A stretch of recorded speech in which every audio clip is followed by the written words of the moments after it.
మగువ channel ప్రేక్షకులకు స్వాగతం. ఈరోజు మనం మహువాపై వేటు న్యాయమేనా అనే అంశం గురించి తెలుసుకుందాం. తృణమూల్ కాంగ్రెస్ పార్టీ లోక్సభ సభ్యురాలు మహువా మొయిత్రాపై బహిష్కరణ వేటు పడింది. ఆమె లోక్సభ సభ్యత్వాన్ని రద్దు చేస్తున్నట్లుగా స్పీకర్ ఓం బిర్లా డిసెంబర్ 8న ప్రకటించారు. డబ్బులు తీసుకుని ప్రశ్నలు అడిగిన కేసులో ఆమెను దోషిగా తేలుస్తూ లోక్సభ ఎథిక్స్ కమిటీ ఇచ్చిన నివేదిక ఆధారంగా ఈ నిర్ణయం తీసుకోవడం జరిగింది. దీనిపై విపక్షాలు అభ్యంతరాలు వెల్లిబుచ్చగా స్పీకర్ నిర్ణయాన్ని తృణమూల్ కాంగ్రెస్ తీవ్రంగా తప్పుపట్టింది. తనపై వేటును మొయిత్రా తీవ్రంగా నిరసించారు. స్పీకర్ చర్య అనర్హులైన జడ్జీలతో కూడిన కోర్టు ఉరిశిక్ష తీర్పు వెలువరించినట్టుగా ఉందంటూ ఎద్దేవా చేశారు. తనకు వ్యతిరేకంగా ఏ ఆధారాలు లేకపోయినా ఎథిక్స్ కమిటీ తప్పుడు సిఫారసు చేసిందని మొయిత్రా ఆరోపించారు. విపక్షాలను లొంగదీసుకునేందుకు మోదీ సర్కారు చేతిలో ఆయుధంగా కమిటీ పనిచేస్తుందని వ్యాఖ్యానించారు. నాకు డబ్బు గాని కానుకలు గాని ఇచ్చినట్లుగా ఒక్క ఆధారమైనా ఉందా? పైగా అసలు ఉనికిలో లేని నైతిక నియమావళిని ఉల్లంఘించానని తేల్చడం మరీ విడ్డూరమంటూ ఎద్దేవా చేశారు. ఎథిక్స్ కమిటీ నివేదిక నియమావళిలోని ప్రతి రూల్ను ఉల్లంఘించింది. సభ ఆమోదించి ప్రోత్సహించిన రోజువారీ విధానాన్ని పాటించినందుకు నన్ను శిక్షిస్తున్నారు. మహిళా రిజర్వేషన్ బిల్లును ఆమోదించి చరిత్ర సృష్టించిన 17వ లోక్సభే 78 మంది మహిళా ఎంపీలలో ఒకరైన నన్ను ఫక్తు కక్ష సాధింపు రాజకీయాలలో భాగంగా వెంటాడి వేధించిన ఉదంతానికి కూడా ఈ సభే వేదికయింది. బంగ్లాదేశ్ సరిహద్దులను ఆనుకున్న సుదూర లోక్సభ స్థానానికి ప్రాతినిధ్యం వహిస్తున్న ఏ రాజకీయ నేపథ్యమూ లేని నా వంటి తొలిసారి ఎంపీని అనుక్షణం వేధించింది అంటూ ఆమె ధ్వజమెత్తారు. ఫిర్యాదుదారుల్లో ఒకరు తన మాజీ సహచరుడని మొయిత్రా గుర్తు చేశారు. అతడు తప్పుడు ఉద్దేశంతో నాపై బురద జల్లాడు. కేవలం 2 ప్రైవేటు వ్యక్తులిచ్చిన వాంగ్మూలాల ఆధారంగా నాపై వేటు వేశారు. వారి వాంగ్మూలాలు పరస్పరం విరుద్ధంగా ఉన్నా పట్టించుకోలేదు. కనీసం వారిని విచారించను కూడా లేదు. వ్యాపారవేత్త దర్శన్ హీరానందాన్ని కూడా పిలిచి విచారించలేదు అంటూ ఆమె ఆక్షేపించారు. న్యాయం చేయటమే కాదు, చేసినట్టు కూడా కనబడాలంటారు. అయితే డిసెంబర్ 8న తృణమూల్ కాంగ్రెస్ ఎంపీ మహువా మొయిత్రాను బహిష్కరిస్తూ లోక్సభ మూజువానీ ఓటుతో తీర్మానం ఆమోదించిన తీరు ఈ మౌలిక సూత్రాన్ని విస్మరించింది. మొయిత్రాపై వచ్చిన ఆరోపణల్లోని నిజానిజాలేమిటి? వాటి తీవ్రత ఎంత? ఎథిక్స్ కమిటీ ఆ ఆరోపణలను పరిశీలించవచ్చునా లేదా అనే విషయాల దాకా వెళ్ళనక్కర్లేదు. అసలు బహిష్కరణకు గురయ్యే సభ్యులు ఆ నిర్ణయంపై సభలో తమ స్వరం వినిపించటానికి అవకాశం ఇవ్వకపోవటం సబబేనా? ఇది ఆలోచిస్తే చాలు. డిసెంబర్ 4న మొదలైన పార్లమెంట్ శీతాకాల సమావేశాలు ఈ నెల 22వ తేదీ వరకు కొనసాగుతాయి. నివేదికపై శుక్రవారం నాడు అంటే డిసెంబర్ 8న అధికార విపక్షాల మధ్య వాగ్యుద్ధం నడిచింది. ఆమెకు మాట్లాడే అవకాశం ఇవ్వకపోవటాన్ని నిరసిస్తూ విపక్షం వాకౌట్ చేసింది. ఎథిక్స్ కమిటీలో మొయిత్రాకు అవకాశం ఇచ్చామని, కానీ అడిగిన వాటికి జవాబులు ఇవ్వకుండా ఆమె దోషణలకు దిగారని కమిటీ చైర్మన్ వినోద్ కుమార్ సోంకార్, కమిటీలోని బీజేపీ సభ్యులు ఇప్పటికే ఆరోపించారు.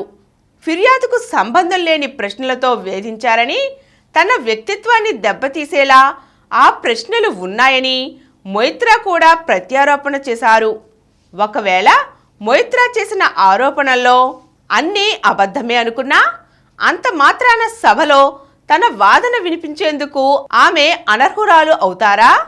చట్టసభల్లో జరిగే చర్చలు, వాటి ప్రత్యక్ష ప్రసారాలు పాలక విపక్ష సభ్యుల్లో ఎవరికంటే బాగా మాట్లాడుతున్నారో నిర్ణయించటానికి కాదు. తాము ఎన్నుకున్న సభ్యులు చర్చిస్తున్నదేమిటో, తీసుకుంటున్న నిర్ణయాలేమిటో, వాటిలోని మంచి చెడ్డలేమిటో తెలుసుకోవటం కోసం. మొయిత్రా కావచ్చు, మరొకరు కావచ్చు, చర్చ సందర్భంగా అప్రామాణికంగా లేదా అసంబద్ధంగా మాట్లాడితే వారి వాదనలలోని డొల్లతనాన్ని ప్రజలే గ్రహిస్తారు. అది పాలకపక్షానికే మంచిది. సభలో అధికార పక్షానికి కావలసినంత మెజారిటీ ఉంది కనుక మొయిత్రాకు అవకాశం ఇచ్చినంత మాత్రాన కలిగే నష్టమేదీ లేదు. అసలు ఎథిక్స్ కమిటీ నివేదికను పార్లమెంట్ శీతాకాల సమావేశ ప్రారంభం రోజైన డిసెంబర్ 4నే ప్రవేశపెట్టాలి. కానీ పాలకపక్షం శుక్రవారానికి వాయిదా వేసింది. అయినా ఈ వ్యవహారం ఇలా ముగియటం మన పార్లమెంటరీ వ్యవస్థ లోపాన్ని తెలియజెబుతోంది. నివేదికను కమిటీలోని 6 అంగీకరించగా 4 దాన్ని వ్యతిరేకించారు. కానీ ఎథిక్స్ కమిటీ నిర్ణయం సబబే కావచ్చు. అది మెజారిటీ ప్రకారమే తీసుకుని ఉండవచ్చు. కానీ సభలో మొయిత్రాకు అవకాశం ఇవ్వటం వల్ల ఎంపీగా ఆమె ప్రవర్తనలోని గుణదోషాలను పౌరులే తెలుసుకునే అవకాశం ఉంటుంది కదా. దానిని నిరాకరించటం సబబు కాదు. మొయిత్రాపై ఉన్న ఆరోపణల పూర్వపరాలు పరిశీలిస్తే పార్లమెంట్ సభ్యురాలిగా ఆమె తన పరిమితులు అతిక్రమించారా అన్న సందేహాలు కలుగుతాయి.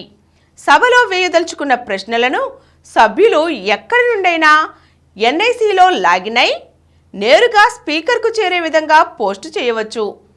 ఆ ప్రశ్నల అర్హతను స్పీకర్ నిర్ణయించాక అవి సంబంధిత మంత్రిత్వ శాఖలకు వెళ్తాయి. అనర్హ ప్రశ్నలను తొలగిస్తారు. ఇదంతా ఆమె నేరుగా చేసి ఉంటే ఇంత రచ్చ అయ్యేందుకు ఆస్కారం ఉండేది కాదు. తన స్నేహితుడైన దుబాయ్ రియల్ ఎస్టేట్ వ్యాపారి హీరా నందానికి తన పార్లమెంట్ లాగిన్ పాస్వర్డ్ అందజేసి అందులో ప్రశ్నలు పోస్టు చేయించమని చెప్పారు. తన నియోజకవర్గ పనుల్లో తీరిక లేకుండా ఉన్నందున ఇలా చేయించానని మొయిత్రా సంజాయిషి. మామూలుగా ఇది సబబు అనిపించదు. కానీ 800 మంది ఎంపీలలో అత్యధికులు ఇలాగే చేస్తున్నారని, ప్రతిదీ వారే చెయ్యాలంటే అసాధ్యమని ఆమె చెబుతున్నారు. దీనికి సంబంధించి ప్రత్యేక నిబంధన ఏదీ లేదంటున్నారు. ఒకరిద్దరు సభ్యులు సైతం తాము అలాగే చేస్తున్నామని చెప్పారు. ఎథిక్స్ కమిటీ మాత్రం ఇది దేశ భద్రతకు ముప్పు తెచ్చే చర్య అంటున్నది. పైగా లంచం తీసుకుని అదానీ సంస్థలపై ఆమె ఈ ప్రశ్నలు వేశారని బీజేపీ సభ్యుల ఆరోపణ. ఈ సందర్భంగా 2005లో ఆన్లైన్ పోర్టల్ కోప్రా పోస్ట్ నిర్వహించిన స్టింగ్ ఆపరేషన్ గురించి ప్రస్తావించుకోవాలి. 11 మంది ఎంపీలు ప్రశ్నలు అడిగేందుకు తాము ఇవ్వజూపిన డబ్బును తీసుకున్నారని ఆ పోర్టల్ తేల్చింది. వీరిలో బీజేపీ, కాంగ్రెస్, ఆర్జేడీ, బీఎస్పీలకు చెందిన వారు ఉన్నారు. ఇందులో 10 మంది లోక్సభ సభ్యులు, మరొకరు రాజ్యసభకు చెందినవారు. ఇదంతా ఒక ఛానల్లో ప్రసారమైంది.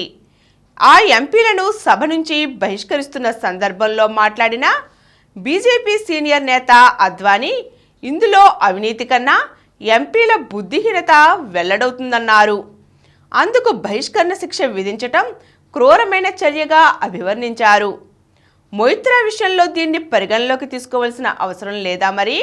అసలు మొయిత్రాపై వచ్చిన ఆరోపణలకు విడిపోయిన ఆమె సహచరుడు జై అనంత్ దెహద్రాయ్ బీజేపీ ఎంపీ నిశికాంత్ దూబేకు రాసిన లేఖ ప్రాతిపదిక. మొయిత్రా, దెహద్రాయ్లకు బోలెడు తగవులున్నాయి. పెంపుడు కుక్క విషయం మొదలుకొని ఎన్నింటిపైనో పరస్పరం కేసులు పెట్టుకున్నారు. అందువల్ల ఆ లేఖకు ఎంతవరకు ప్రాధాన్యం ఇవ్వవచ్చో ఆలోచిస్తే బావుండేది. అలాగే ప్రభుత్వంపై మొయిత్రా తరచూ నిశిత విమర్శలు చేస్తుంటారు కనుక ఆ కారణంతోనే చర్య తీసుకున్నారన్న అపప్రద రాకుండా చూసుకోవలసింది. అసలు ఆమెకు సభలో మాట్లాడే అవకాశం ఇస్తే ఆదరాబాదరగా చేశారు అనే నిందకు అవకాశం ఉండేది కాదు. అలాగే ఈ అంశంలో పరిగణించవలసిన ఒక ముఖ్య విషయం ఇదే. మొయిత్రా ఉదంతంపై చర్చ సందర్భంగా లోక్సభలో జేడీయూ సభ్యుడు గిరిధారి యాదవ్ చేసిన వ్యాఖ్యలు కలకలం రేపాయి. నాకసలు కంప్యూటర్ ఎలా ఆపరేట్ చేయాలో కూడా తెలియదు. అందుకే నేను ఒక్క లిఖిత ప్రశ్న కూడా స్వయంగా అడగలేదు. నా Lok Sabha portal login ID, password నా పిఏ దగ్గర ఉంటాయి. నా తరపున నా ప్రశ్నలన్నిటినీ అతనే అందులో అడుగుతాడని చెప్పుకొచ్చారు. దాంతో అంతా అవాక్కయ్యారు. అలా ఇతరులతో ప్రశ్నలు తయారు చేయించకూడదంటూ ఎంపీని స్పీకర్ మందలించారు. ఇక్కడ మరొక విషయం, అసలు నైతిక నియమావళిలో లాగిన్ రూల్స్ ఉన్నాయా లేదా అన్నది. లోక్సభ పోర్టల్ యూజర్ ఐడి పాస్వర్డ్లను ఇతరులకు ఇవ్వవచ్చునా లేదా అనే విషయంపై నియమావళిలో ఎటువంటి నియమ నిబంధనలు లేవని వాదిస్తున్న వారే ఎక్కువ ఉన్నారు. లోక్సభ పోర్టల్ లాగిన్ రూల్స్ ఉన్నాయా లేదా అన్న అంశం కూడా ఇక్కడ కీలకంగా చర్చనీయాంశమైంది. ఈరోజు మనం మహువాపై వేటు న్యాయమేనా అనే అంశం గురించి తెలుసుకున్నాం కదా. మరో చక్కని అంశంతో మళ్ళీ కలుద్దాం.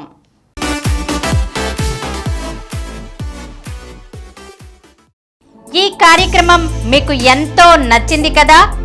ఇటువంటి మరిన్ని వీడియోల కోసం అనతి కాలంలోనే 20 కోట్ల వ్యూస్ కు చేరువలో ఉన్న డాక్టర్ సమరం మల్టీ ఛానల్ నెట్వర్క్ సమర్పించు గోరా మగువా ఛానల్ కు సబ్స్క్రైబ్ చేయండి, లైక్ చేయండి, మీ ఫ్రెండ్స్ కి షేర్ చేయండి. అలాగే ప్రక్కనున్న గంట సింబల్ ని ప్రెస్ చేయడం మర్చిపోకండి. Please download Samaram multi-channel app and watch your favorite channels from your mobile. App available on Google Play Store and subscribe to the channels.